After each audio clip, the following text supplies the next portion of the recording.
These are the top 5 most common myths in dog training. I'm going to be telling you all of the most common pitfalls so you don't make them and you can have a wonderfully well-behaved dog. We'll see you in the video.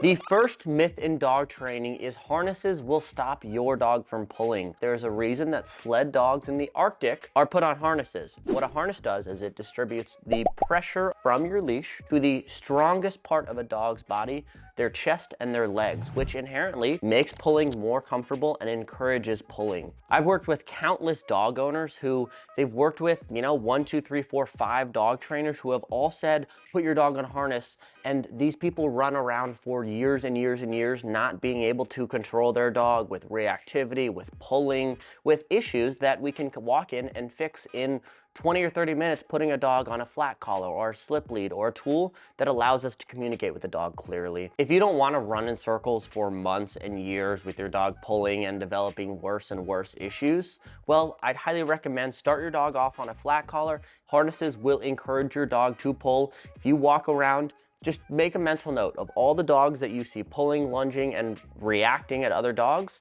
The vast majority of them are wearing harnesses, and if you see people walking around with a flat collar slip lead, I'd say the majority of those people, their dog are not pulling. Getting into the second most common myth, feeding your dog treats makes them happier. Well, it does not. What it does is it actually gives your dog a very short-term spike in happiness. They get the treat right now, they are happy, but they're going to keep continuing to come to you for more and more treats, and they're going to start getting anxious and barking and crying. And next thing you know, you're gonna have a begging dog that is anxious and wants treats all the time, constantly. What we would much rather do is give our dog fulfillment with play or working for their treats and giving treats occasionally and keeping our dog motivated. And we don't just walk up to a dog that's sitting on a couch or looking really cute and just give them a treat because they have no idea why they got it, and they are going to start offering behaviors such as begging, walking up to you, pawing you, right? These undesired behaviors that you probably don't want in your life. And these issues are going to transition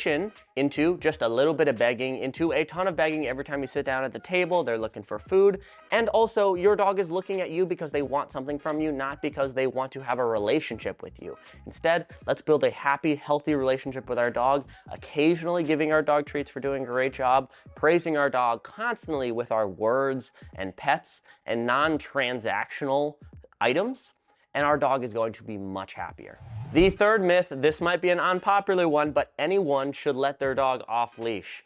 I am not saying that all dogs need to be leashed 100% of the time, but what I am saying is if your dog does not have the proper training and the proper recall, letting your dog off leash is actually dangerous for them. If our dog does not have a perfect recall, our dog could run into a dangerous situation. Our dog could see an animal and chase them, and the dog could get lost.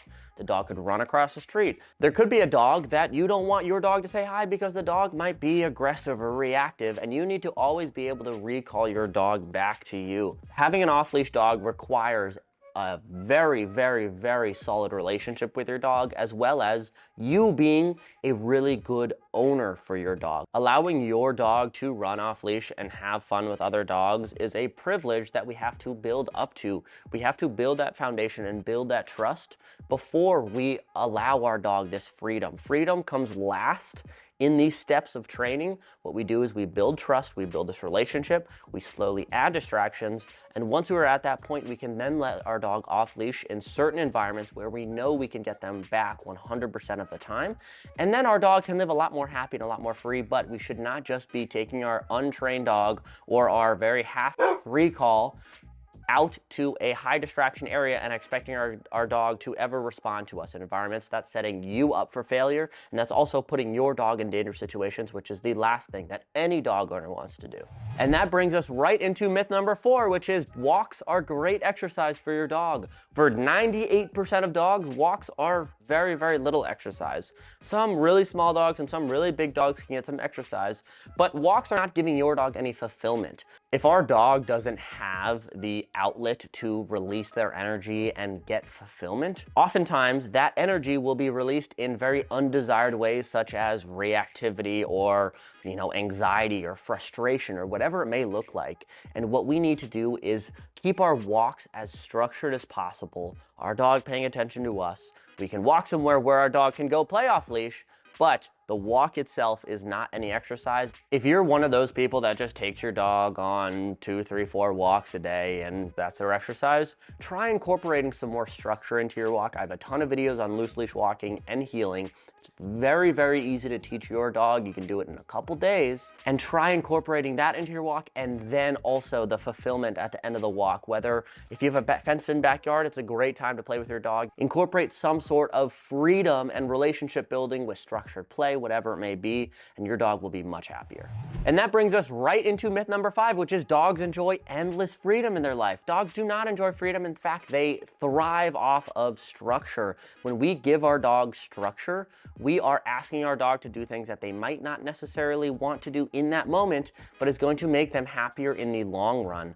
When we let our dog just roam around the house 24/7, well, they kind of have to guard the whole house, right? They're walking around, they're checking things out, they're making sure everything's good over here. And because they have all that freedom, that can create anxiety because there is so much to do.